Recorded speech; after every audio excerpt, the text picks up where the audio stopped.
Hello buddies, welcome to toppers TNPSC. நம்ம பாலிட்டியை ஒரு கிளாஸாகவே கொண்டு போகலாம். இந்த வீடியோவில் நம்ம என்ன பார்க்க போகிறோம் அப்படின்னா, பாலிட்டியில் முதல்ல இருக்கிற அந்த டாபிக் என்ன அப்படின்னா இந்திய அரசியலமைப்பு அப்படிங்கிறதான் பார்க்க போகிறோம். முதல்ல இந்த இந்திய அரசியலமைப்பு அப்படின்னா என்னன்னு தெரிஞ்சுக்கங்க. அரசியலமைப்பு சட்டம் அப்படின்னு ஒன்று இருக்குது. இந்த அரசியலமைப்பு சட்டம் அப்படின்னா என்ன அப்படின்னா, நாட்டின் நிர்வாகத்தை வழிநடத்தும் விதிகள் மற்றும் விதிமுறைகளோட தொகுப்பு ஒரு இதில் எழுதி வச்சுருப்பாங்க. அதெல்லாம் நம்ம அரசியலமைப்பு அப்படிமோ. அரசியலமைப்பை எழுதியும் வச்சுருக்கலாம், எழுதாமையும் வச்சுருக்கலாம். ஆனால் இந்திய அரசியலமைப்பை பொறுத்தளவுக்கு எழுதி தான் வச்சுருக்காங்க. இது தெரிஞ்சால் போதுமானது. இரண்டாவது, அரசுக்கும் குடிமக்களுக்கும் இடையே தொடர்பை ஏற்படுத்தும் ஆவணமாகவும் இந்த அரசியலமைப்பு சட்டம் இருக்குது. எப்படி அப்படின்னு பார்த்தோம்னா, இப்போ ஒரு அரசியலமைப்பு இருக்குது அப்படின்னா, இந்த அரசியலமைப்பில் இதுதான் செய்யணும் அப்படின்னா அதுதான் செய்யணும், அதை விட அதிகமாக செய்யக்கூடாதுன்னா செய்யக்கூடாது. இப்படி இருந்தால் அது ரூல்ஸ் படி இருந்தால் எல்லாமே நல்லது அப்படின்னு நினச்சிக்கிட்டு அந்த குடிமக்களுக்கு நன்மை தர மாரி இருக்கிறத பார்க்குறாங்க. அடுத்து, நாட்டில் மக்களை ஆட்சி செய்வதற்கான அரசியல் முறைகளின் அடிப்படை கோட்பாடுகளோட தொகுப்பு தான் இந்த அரசியலமைப்பு சட்டம் அப்படின்னு சொல்லப்படுது. இந்த 3 பாயிண்ட்டை ஞாபகம் வச்சுங்க. இது ப்ரிலிம்ஸில் யூஸ் ஆகலைனாலும் மெயின்ஸில் யூஸ் ஆகும். அடுத்தது, அரசியலமைப்புன்னு பார்க்குறோம். இந்த அரசியலமைப்பு மொத்தம் எத்தனை வகையாக இருக்குது அப்படின்னா, இந்த 6 வகைக்குள்ளே தான் அடங்கும். உலகில் உள்ள அனைத்து அரசியலமைப்புகளும். இது முதல்ல 158 நாடுகளின் அரசியலமைப்பை கொண்டு அறிவியல் பூர்வமாக இதை வடிவமைச்சவர் யார் அப்படின்னா, இந்த அரசியலமைப்போட வகைகளை 158 நாடுகளை கொண்டு அறிவியல் பூர்வமாக வடிவமைச்சது அரிஸ்டாட்டில் அப்படிங்கிறவர் தான் வடிவமைச்சார். அரசியல் அறிவியலின் தந்தை மற்றும் விலங்கியலின் தந்தை அப்படின்னு இந்த அரிஸ்டாட்டிலை தான் சொல்லுவோம். என்னென்னா, அரசியல் அறிவியலின் தந்தை மற்றும் விலங்கியலின் தந்தை இந்த அரிஸ்டாட்டில் தான். இந்த அரசியலமைப்பு மொத்தம் எத்தனை வகைப்படும்? 6. என்னென்ன? 1 எழுதப்பட்ட அரசியலமைப்பு, இன்னொன்று எழுதப்படாத அரசியலமைப்பு, நெகிழும் அரசியலமைப்பு, நெகிழாத அரசியலமைப்பு, ஒற்றையாட்சி அரசியலமைப்பு, கூட்டாட்சி அரசியலமைப்பு அப்படின்னு மொத்தம் 6 வகை இருக்குது. இந்த 6 வகையை டீட்டெயில்டாக படித்தா போதுமானது. முதல்ல எழுதப்பட்ட அரசியலமைப்பு அப்படின்னா என்னன்னு பார்த்தோம்னா, ஒரு ஆவணம், ஒரு பேஜ் இருக்கும், அந்த ஒரு புக் இருக்கும். அந்த புக்கில் அதெல்லாம் எழுதியிருப்பாங்க, இதுதான் ரூல்ஸு, இதெல்லாம் விதிகள் அப்படின்னு.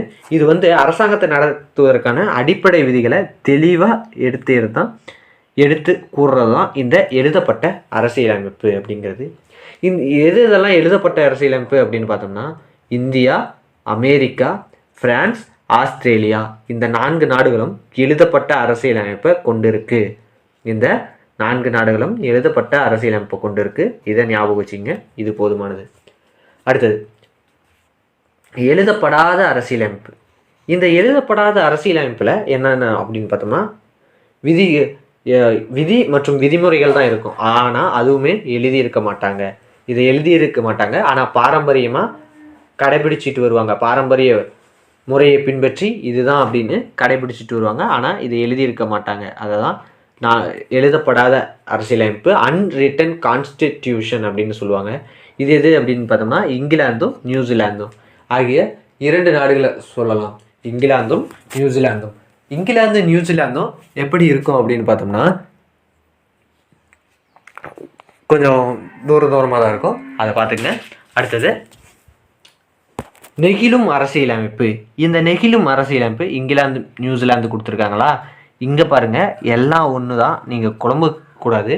இதில் நெகிழும் அரசியலமைப்புனா இங்கிலாந்தும் நியூசிலாந்தும் தான் வரும். ஏன் அப்படி? இங்கிலாந்துக்கு இன்னொரு பேர் யூகே அப்படின்னு சொல்லுவோம்.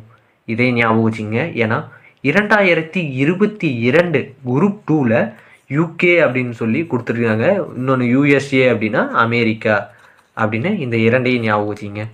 இப்போ தற்போது நடந்த குரூப் 4ல் ஒரு கொஸ்டின் கேட்டிருந்தாங்க. என்ன அப்படின்னா, தமிழில் வெள்ளை மாளிகையும் வெள்ளை அரசாங்கம் அப்படிங்கிறது எங்கெங்க அப்படின்னு. இதில் வெள்ளை அரசாங்கம் அப்படிங்கிறது ஒயிட் ஹால், அது எங்கன்னு கேட்டாங்க. வெள்ளை மாளிகை யூஎஸ்ஏ, இதை ஞாபகம் வச்சிங்க. இன்னொன்று யூகே, அதற்கான விடையும் யூகே தான். இதை ஞாபகம் வச்சிங்க. அடுத்து, நெகிழும் அரசியலமைப்பு அப்படின்னா சாதாரண சட்டங்களுக்கும் அரசியலமைப்பு சட்டத்திற்கும் எந்த தனி சிறப்பும் இருக்காது. சாதாரண சட்டங்களையும் அரசியலமைப்பு சட்டங்களையும் திருத்துவதற்கான எந்த சிறப்பு நடைமுறைகளும் இருக்காது. இதை இந்திய அரசியலமைப்போடு ஒப்பிட்டு பார்த்தோம்னா அது கரெக்டாக இருக்கும். ஏன்னு பார்த்தோம்னா நம்மளது நெகிழும் மற்றும் நெகிழாத தன்மையை கொண்ட அரசியலமைப்பு அப்படின்னு சொல்லலாம். இன்னொன்று, இரண்டாவது நெகிழாத அரசியலமைப்பு அப்படின்னு ஒன்று இருக்குது. அது என்ன அப்படின்னு பார்த்தோம்னா,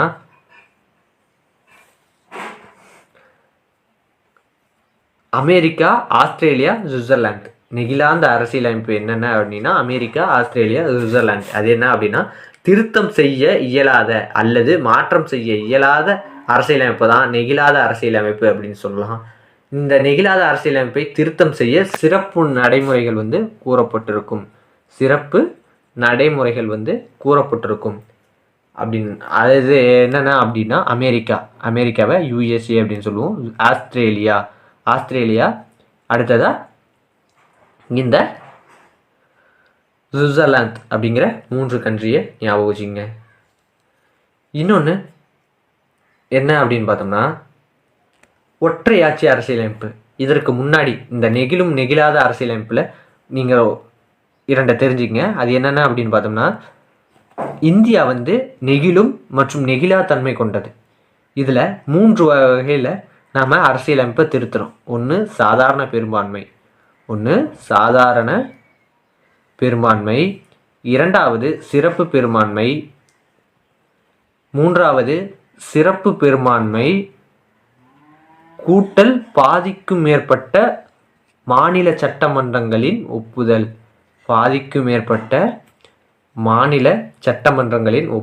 அப்படின்னு சொல்கிறோம். சாதாரண பெரும்பான்மை அப்படின்னா இது நெகிழும் அரசியலமைப்பில் இருக்கிற ஒரு தன்மை. இந்த சிறப்பு பெரும்பான்மை மற்றும் பாதிக்கும் மேற்பட்ட இது நெகிழா அரசியலமைப்பில் இருக்கிற ஒரு தன்மை. இதை ஞாபகம் வச்சுங்க. இது தெரிஞ்சால் போதுமானது.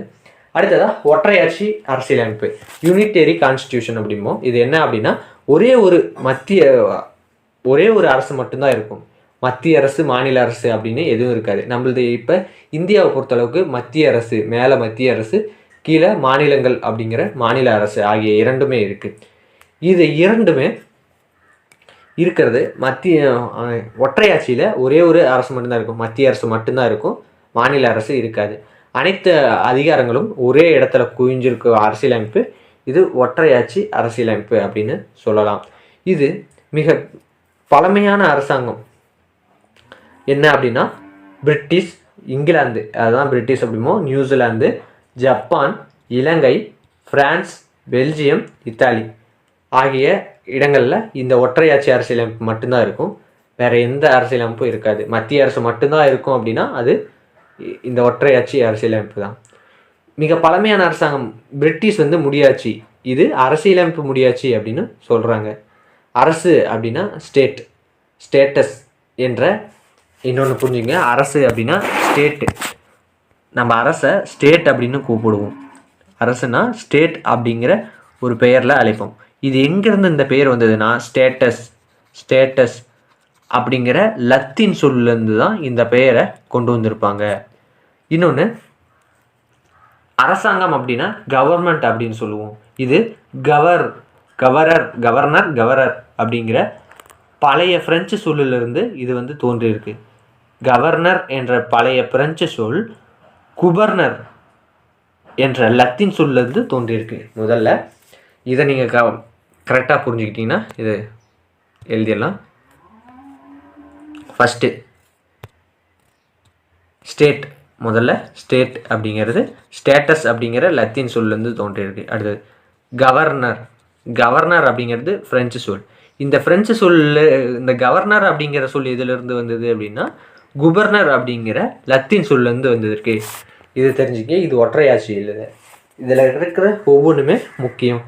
மோஸ்ட் ஆஃப் இது லத்தீன்லேருந்து தான் சொல் தோன்றியிருக்கும். லத்தீன் அப்படிங்கிற ஒரு மொழியிலிருந்து தான் சொல் தோன்றியிருக்கும் இந்த அரசியலமைப்பை பொறுத்தவரை. அடுத்ததான் அரசியலமைப்போட இன்னும் ஒன்று பார்க்கணும். அது கூட்டாட்சி அரசியலமைப்பு. இந்த கூட்டாட்சி அரசியலமைப்பு அப்படிங்கிறது அதிகாரங்கள் மத்திய அரசுக்கும் மாநில அரசுக்குமே இருந்திருக்கும். இதில் அமெரிக்கா, ஆஸ்திரேலியா, சுவிட்சர்லாந்து ஆகிய இதுவுமே இடம்பெறும். இதில் நம்ம இந்தியா வந்து ஒற்றையாட்சி அரசியலமைப்பா கூட்டாட்சி அரசியலமைப்பான்னு பார்த்தோம்னா ஒற்றையாட்சியும் கூட்டாட்சியும் சேர்ந்த அரசியலமைப்பு தான் நம்ம இந்திய அரசியலமைப்பு. ஏன் அப்படின்னு பார்த்தோம்னா மத்தியில் சில அதிகாரங்கள் ரொம்ப நெகிழா தன்மையோடு இருக்கும், மாநிலத்தில் சில அதிகாரங்கள் நெகிழா தன்மையோடு இருக்கும். அப்படிங்கிறதுனால தான் இது கூட்டாட்சி அரசியலமைப்பு மற்றும் ஒற்றையாட்சி கொண்ட அரசியலமைப்பு. அடுத்து இந்திய அரசியலமைப்போட கூட்டாட்சி தன்மைகள் அப்படின்னு என்னென்னு பார்த்தோம்னா இதை எழுதப்பட்ட அரசியலமைப்பு, இது கூட்டாட்சி தன்மைகள் தான். அரசியலமைப்பின் உயர்வு மற்றும் தனி முதல் ஆதிக்கம், இதுவும் கூட்டாட்சி அரசியலமைப்பு தான். அதிகாரத்தை பகிர்ந்தளிச்சிருக்காங்க. இரு அவை முறை இருக்குது, ஒன்று லோக்சபா ஒன்று ராஜ்யசபா. நெகிழாத அரசியலமைப்பு, இதுவும் கூட்டாட்சி தன்மை தான். ஏன்னா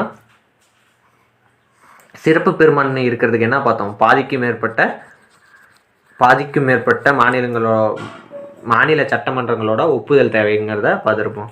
அடுத்தது உச்ச நீதிமன்றத்தில் இது சுதந்திரமான நீதித்துறை தான். இது கூட்டாட்சி தன்மையை விளக்குது. அடுத்தது சுதந்திரமான நீதித்துறை அப்படிங்கிறத ஞாபகம் வச்சுங்க. இன்னொன்று இரு அரசுகள். அது என்னென்ன அப்படின்னா இப்போ தான் பார்த்தோம், மத்திய அரசு மாநில அரசு அப்படின்னு ஆகிய இரு அரசுகளை இது கொண்டிருக்கு. இது தெரிஞ்சால் போதுமானது. அடுத்து ஒற்றையாட்சி, முன்ன கூட்டாட்சி தன்மையில் என்ன பார்த்தோம், இந்திய அரசியலமைப்போட கூட்டாட்சி தன்மைகள். இந்திய அரசியலமைப்பு கூட்டாட்சியும் கொண்டது ஒற்றையாட்சியும் கொண்டது. இப்போ ஒற்றையாட்சியில் ஒற்றை அரசியலமைப்பு தான் இருக்கும். அடுத்தது அதான் கான்ஸ்டியூஷன், ஒரே கான்ஸ்டியூஷன் தான் எல்லாத்துக்குமே, மத்திய மாநில எல்லாத்துக்குமே. ஒற்றை குடியுரிமை இருக்கும். நெகிழும் அரசியலமைப்பு, மாநிலங்களுக்கு வாழ்வுரிமை இல்லை.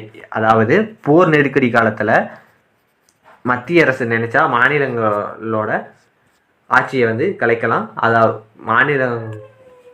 அதாவது ஏதாவது உள்நாட்டு கலவரம் இருந்தாலும் அந்த மாநிலங்களோட அவையை கலைக்கலாம். மாநில அரசோட சட்டமன்றங்களை கலைக்கலாம். அடுத்து கூட்டாட்சி தன்மையற்ற மாநிலங்களவை, சமமற்ற அதிகார பகிர்வு, நெருக்கடி நிலை அல்லது அவசர நிலை பிரகடனங்கள், ஒருங்கிணைந்த நீதித்துறை, தேர்தல் ஆணையம், அகில இந்திய பணிகள், ஒருங்கிணைந்த அல்லது ஒற்றை தணிக்கை, மாநில ஆளுநர் மத்திய அரசால் நியமனம்.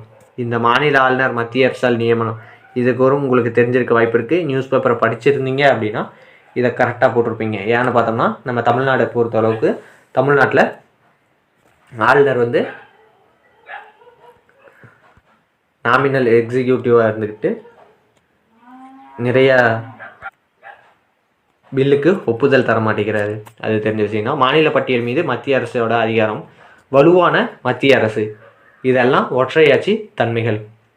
அடுத்ததான் இப்போ இந்த அரசியலமைப்பெல்லாம் பார்த்தோம்ல, இந்த அரசியலமைப்பை பொறுத்த அளவுக்கு நமக்கு ஒரு 6 இது படித்தாவே போதுமானது. இதிலேருந்து கன்ஃபார்ம் ஒரு கொஸ்டின் கேட்டுடுறாங்க. ஒரு கொஸ்டின் கன்ஃபார்ம் இது இந்த 6 இதிலேருந்து ஒன்று இருக்குது ஏதோ ஒரு எக்ஸாமில், குரூப் 4 குரூப் 2ல். இந்திய அரசியல் அமைப்பின் பண்பு என்பது தீவிர அல்லது அதீத கூட்டாட்சி தன்மை கொண்டது. இதை சொன்னது யாருன்னா பால் எச் அப்ளிபி அப்படிங்கிறவர் தான் இதை வந்து சொல்லியிருக்காரு. அடுத்ததான் இந்திய அரசியலமைப்பு ஒரு கூட்டாட்சி தான், ஆனால் அரைகுறை கூட்டாட்சி அப்படின்னு சொன்னது கேசி வியர். அரைகுறை கூட்டாட்சின்னு சொன்னது கேசி வியர். அடுத்து இந்திய அரசியலமைப்பு ஒப்பந்த அல்லது மையப்படுத்தப்பட்ட கூட்டாட்சி அப்படின்னு சொன்னவர் சார் ஐவர் ஜென்னிங்ஸ். இவர் தான் சொல்லியிருப்பார். சர்ன்னு மாற்றிங்க, என்ன ஒப்பந்த அல்லது மையப்படுத்தப்பட்ட கூட்டாட்சி. அடுத்து இந்திய அரசியலமைப்பு ஒரு பேரம் பேசப்படும் கூட்டாட்சி அப்படின்னு சொன்னது மோரிஸ் ஜென்னிங்ஸுக்கும் இந்த ஐவர் ஜென்னிங்ஸுக்கும் பார்த்துக்கங்க. அடுத்து 6வது கூட்டுறவு கூட்டாட்சி அப்படின்னு சொன்னது, இந்திய அரசியலமைப்பு ஒரு கூட்டுறவு கூட்டாட்சி அப்படின்னு சொன்னது கிரான்வில் ஆஸ்டின். அடுத்து இந்திய கூட்டாட்சி தனித்துவமானது அப்படின்னு சொன்னது அலெக்சாண்டர் ராவிக்ஸ் அப்படிங்கிறவர் இந்திய கூட்டாட்சி தனித்துவமானது அப்படின்னு சொல்லியிருக்காரு. இதோட இந்த பாலிட்டியில் முதல் வகுப்பு வந்து முடியுது. அடுத்த வகுப்பில் இந்திய அரசியலமைப்போட உருவாக்கத்தை பற்றி பார்க்கலாம். இந்த வீடியோ பிடிச்சிருந்தா லைக் பண்ணுங்கள், ஷேர் பண்ணுங்கள், சப்ஸ்கிரைப் பண்ணுங்கள். நன்றி.